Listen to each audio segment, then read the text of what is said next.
Olá a todos, vamos orar para dar início ao estudo de hoje.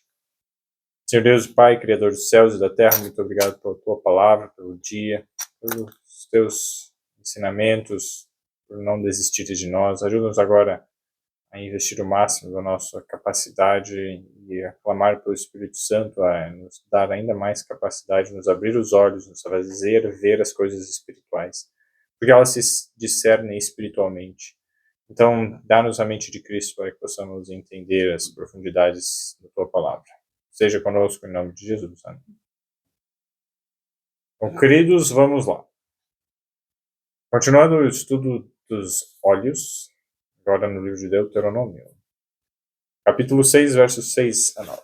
Ah, meu amor. Essas palavras que hoje te ordeno estarão no teu coração, e as ensinarás aos teus filhos, e delas falarás, assentado em tua casa e andando pelo caminho, e deitando-te e levantando-te. Também as atarás por sinais na tua mão, e te servirão por frontal entre os teus olhos. E as escreverás nos umbrais de tua casa e nas tuas portas. Então estarão entre os teus olhos, te serão por frontais entre os teus olhos. Frontais entre os olhos. Veja que interessante. Então a gente até aqui tem visto que os olhos eles têm a ver com discernimento, com o entendimento de uma situação, um discernimento espiritual, um discernimento de uma situação, um julgamento de certo e errado, bom e ruim, o juízo ou um julgamento que a gente emite sobre algo, a ideia que a gente tem sobre alguma coisa. Só que tudo isso tem como base pensamentos, experiências, valores que estão gravados na nossa mente. E aqui está dizendo que a palavra de Deus deve ser inculcada, deve ser colocada profundamente na nossa mente, no nosso coração, nos nossos pensamentos. E aqui tecerão por frontais entre os teus olhos. Então, ela que deve estar à frente dos nossos olhos, dentro da nossa fronte também, nossa contemplação externa, nossa comparação interna sempre deve estar ali escrita como o fundamento, como a verdade. E aí, com base nisso, nós veremos as coisas de maneira diferente, nós entenderemos, julgaremos de outra forma, diferente do que nós fazemos naturalmente, carnalmente. Então, esse é o princípio, amar a Deus e as palavras estão no nosso coração e ensinar e falar delas, levantando, sentando. Esse é o desejo de Deus, essas palavras. Devemos gastar, na verdade nem é gastar, né? Muitos poderiam pensar, gastar tempo na Bíblia. Sim, gastar tempo, mas na verdade é um investimento. Devemos investir mais tempo no estudo da Bíblia. E tem uma citação que diz assim, o tempo investido no estudo da Bíblia voltará para nós, se não me engano, é 100 vezes mais. Algo assim. Então, o tempo que eu invisto, eu recebo de volta, não em tempo mesmo, mas em aprendizado, em sabedoria, em inteligência, em, assim, agudeza, rapidez mental. Ele aumenta, expande as nossas capacidades intelectuais. Muito mais do que qualquer coisa. E tem todo esse poder, por que a gente investe tão pouco tempo na Bíblia? Porque a gente se deixa levar pelas emoções, sentimentos, pelos enganos de Satanás. Coloca no eu tenho que fazer isso, tenho que fazer aquilo outro, coisas que não são importantes.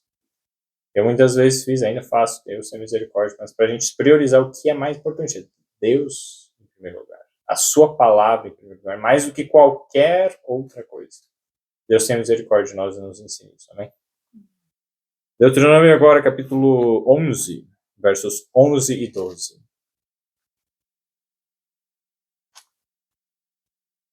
Vai lá. Mas a terra que passais a possuir é terra de montes e de vales. Da chuva dos céus beberás as águas. Terra de que o Senhor teu Deus te cuidou. Tem cuidado, que o Senhor teu Deus tem cuidado. Os olhos do Senhor teu Deus estão sobre elas continuamente, desde o princípio até o final do ano. Amém. Então veja só, a terra que Deus estava levando para o povo de Israel é uma terra que Deus tem cuidado especial. E os olhos dele estavam sobre ela durante todo o ano, desde o início até o final. O cuidado de Deus, sua proteção, as suas bênçãos para que o clima, a água, a chuva estivesse sobre lá. E a região de Israel é muito interessante. Você viaja tudo ao redor ali, é deserto, deserto, deserto, deserto, deserto. De repente chega ali em Israel, começa a ver verde, árvores, plantas, um mar gigante lá, o Mar da Galileia, que é um lago gigante, e rios e assim, as coisas vivas.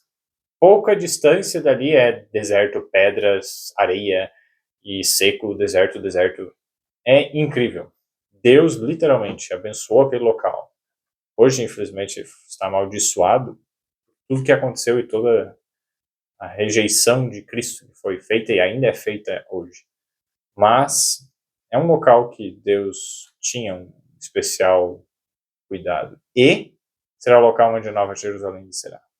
Lá em Zacarias, capítulo 13.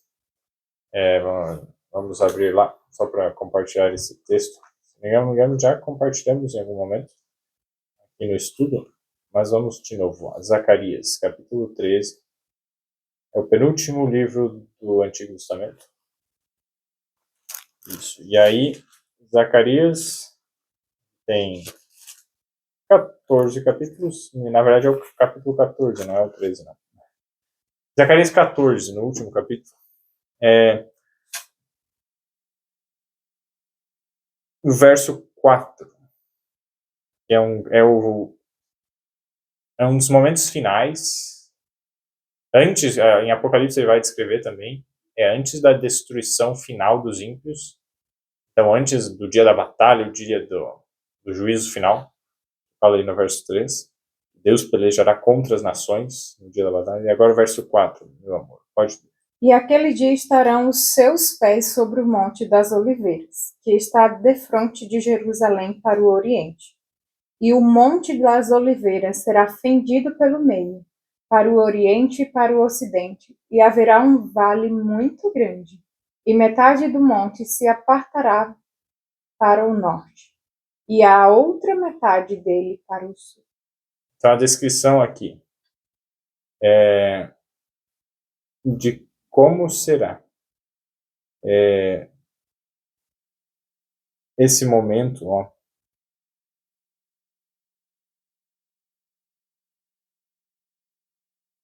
Vamos ver aqui.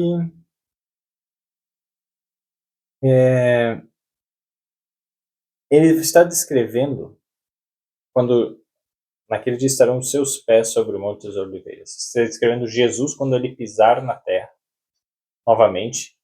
E aqui está trazendo uma informação. E aí fala aqui que Jerusalém será exaltada e tal, então ele fala algumas coisas aqui nesse capítulo,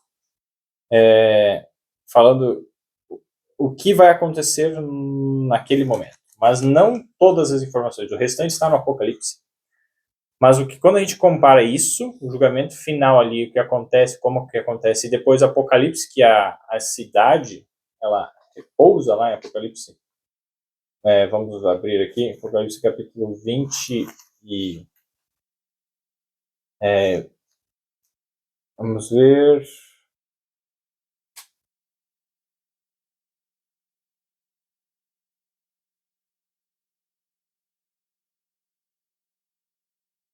Isso aqui, capítulo 21, Apocalipse capítulo 21, verso 2.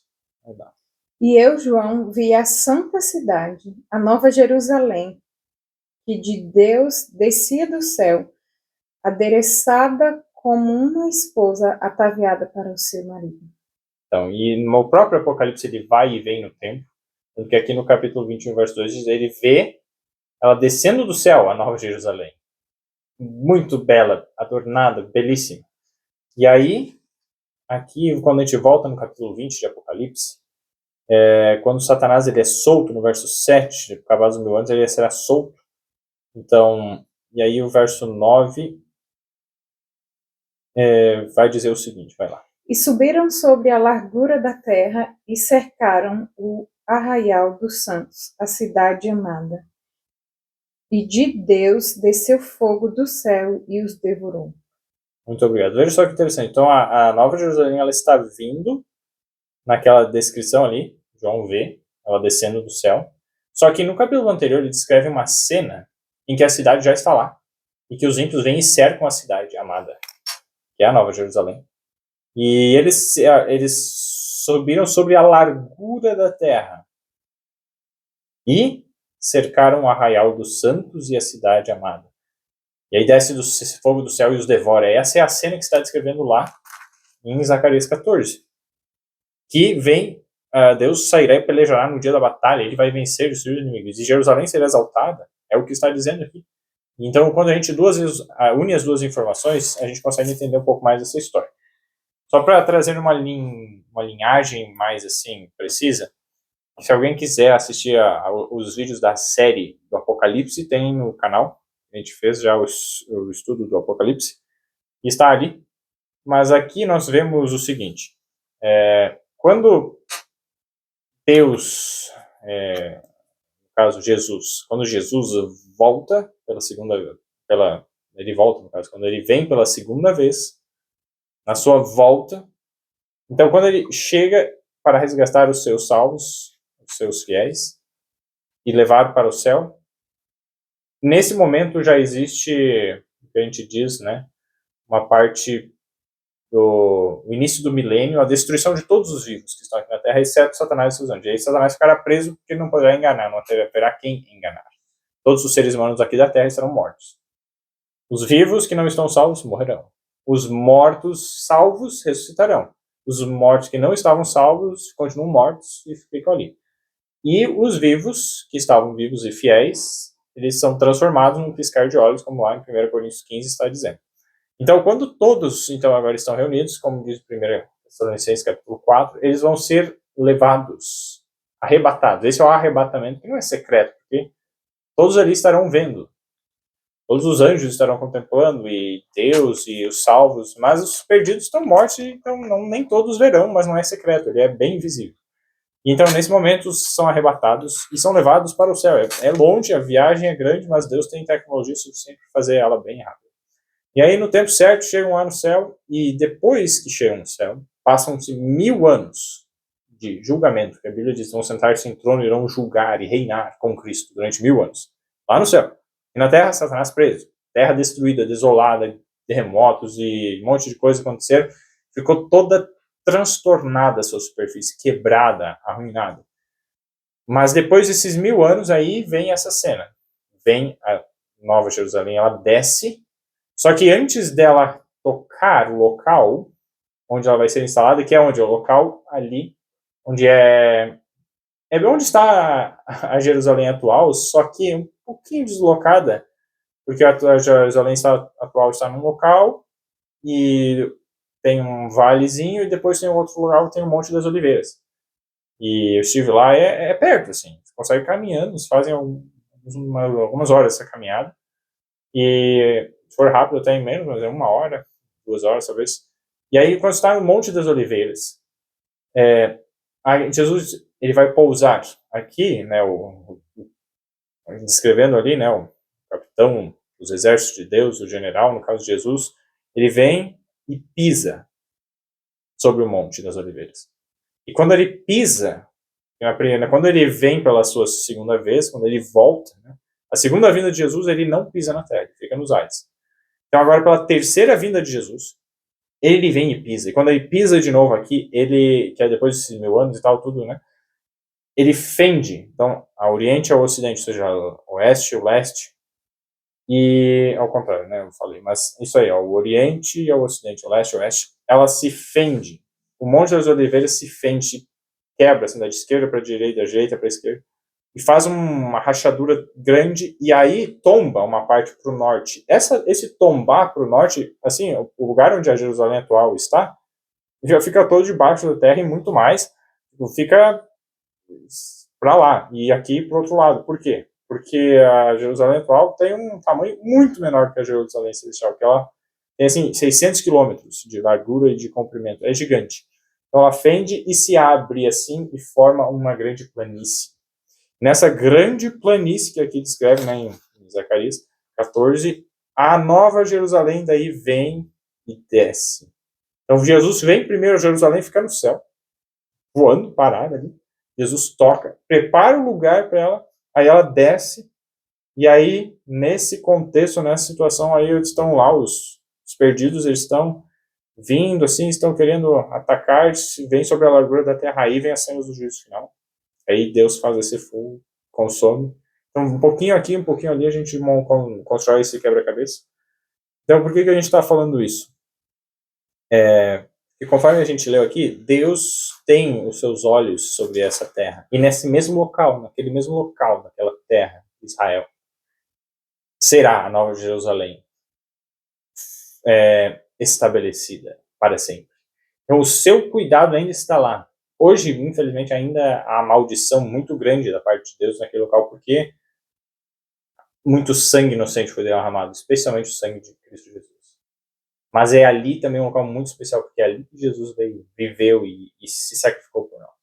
Aquele local é um local especial. Se Deus já considerava especial antes, ele ainda é mais especial agora, só que está contaminado, está arruinado, está tomado pelo inimigo. Mas Deus vai purificar e ele vai estabelecer ali a central do universo, né, a sua capital. Então é isso que é incrível desse local, a gente perceber esse texto, né? Então, queridos, vamos ver mais alguns textos. Deuteronômio 12:8 agora.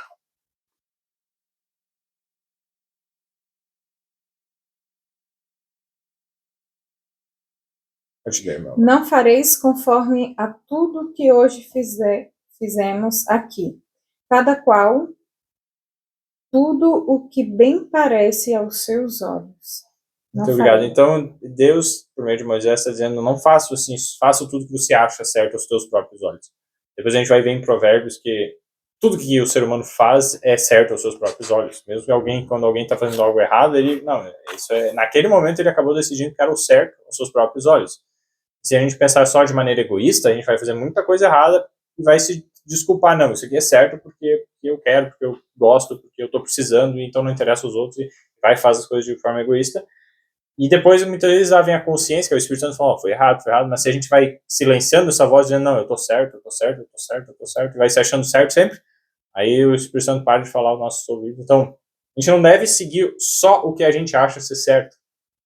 A gente deve fazer o que acha ser certo? Sim, mas sempre buscando o assim diz o Senhor, buscando o que Deus disse em primeiro lugar. Então, eu vou fazer algo, Senhor, isso é certo? Isso está de acordo com a tua palavra? Por isso que deve ser o quê? Entre os nossos olhos deve estar a palavra de Deus. Entre os nossos, no caso, na nossa fronte, na nossa mente, tão estabelecida, tão assim contemplada, buscada, lida, estudada, que a gente, quando vê uma situação, a gente faça certo com base no que está escrito, não com base no que eu acho. Porque se o egoísmo estiver implantado no meu coração, o que eu acho vai ser a coisa errada. Então, por isso, não fazendo, né, só o que parece certo aos próprios olhos. Então, isso é algo muito importante a gente perceber aqui. Deuteronômio 12:8. Deuteronômio 12:8. Agora, Deuteronômio capítulo ainda 12, verso 23-25. 23-25. Somente esforça-te para que não comas o sangue, pois o sangue é a vida, pelo que não comerás a vida com a carne. Não o comerás, na terra o derramarás como água. Não o comerás, para que bem te suceda a ti e aos teus filhos, depois de ti, quando fizerdes o que for reto aos olhos do Senhor. Muito obrigado. Olha só, então uma das coisas que Deus disse é para não comer o sangue dos animais. O sangue deveria ser derramado na terra. E aí Deus diz, fazendo as coisas conforme que é reto aos olhos do Senhor. Esse mesmo texto no contexto já esclarece. Fazer o que é reto aos olhos do Senhor, não o que é reto aos meus próprios olhos. E aí, claro, se eu me conecto com Deus de tal forma, quando eu fizer o que é reto aos meus olhos, fundado no que Deus está dizendo, eu vou estar fazendo o que é reto aos olhos do Senhor. Então, Deus não pede que a gente faça algo que é reto aos olhos do Senhor, mas que é errado aos meus olhos. Não.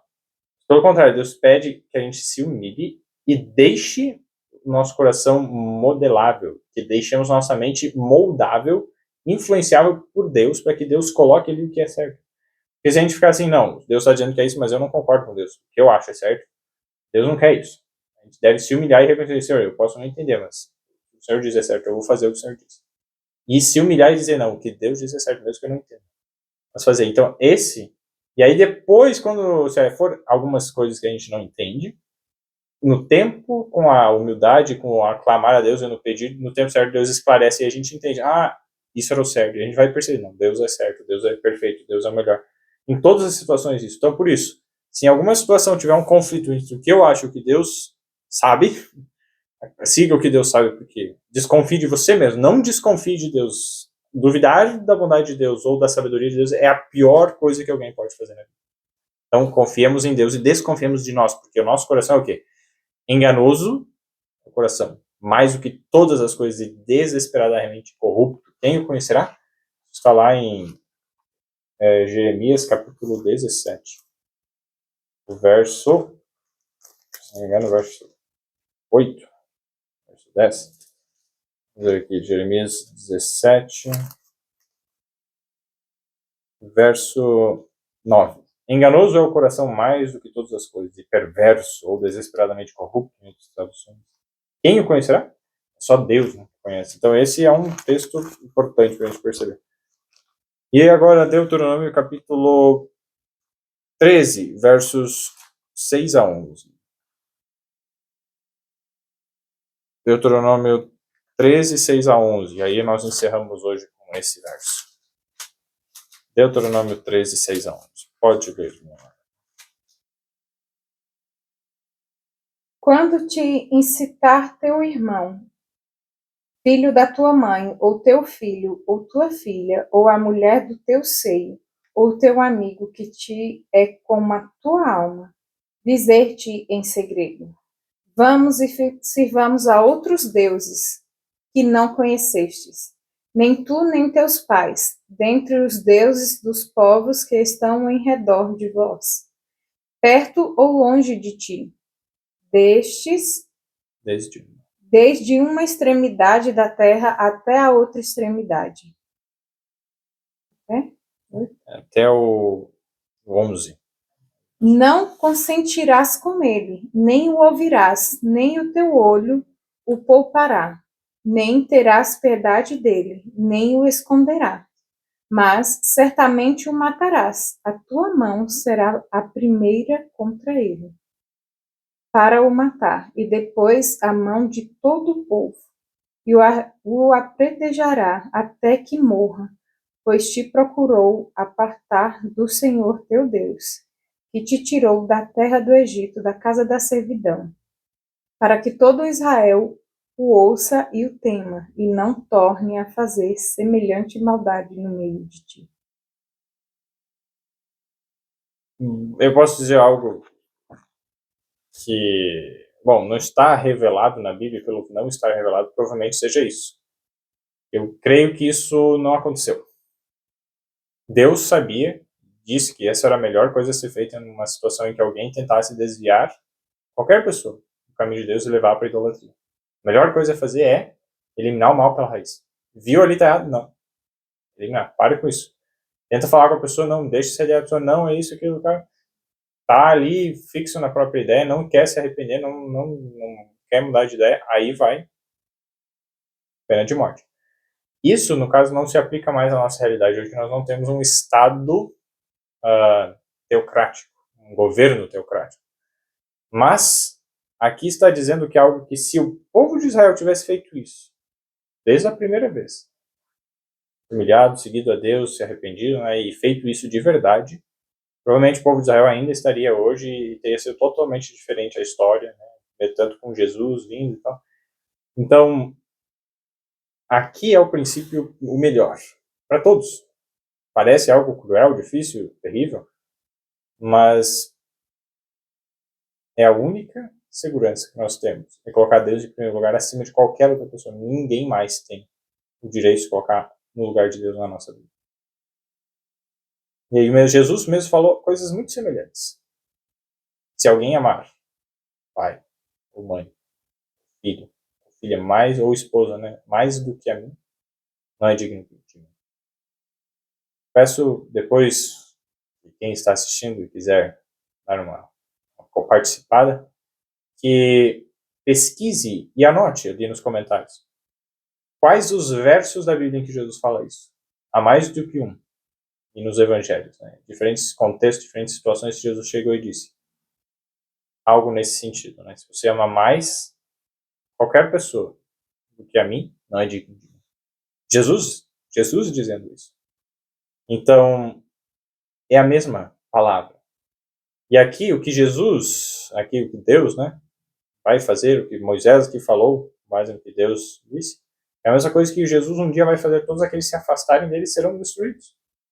Então aqui o que Deus está querendo dizer para o povo de Israel naquela época, né, estava querendo dizer, é que seria melhor matar uma pessoa que já estava decidida para o pecado, do que permitir que aquele mal se espalhasse e levasse uma nação inteira. E foi o que aconteceu. Uma nação inteira se perdeu. Por isso que Jesus chorou. Jesus chorou principalmente quando ele via as pessoas indo para a destruição e não querendo saber. Isso é arrependimento. Ele chorou. Então, quando Deus diz assim, não vai poupar, não vai ter piedade, não é porque ele está fazendo aquilo de bom grado com o espírito vingativo, quer saber que se explodam, que morram, vão matar, tudo isso. Não. É com tristeza, com lágrimas nos olhos. Mas o que Deus diz aqui é o melhor a ser feito. A justiça é certa.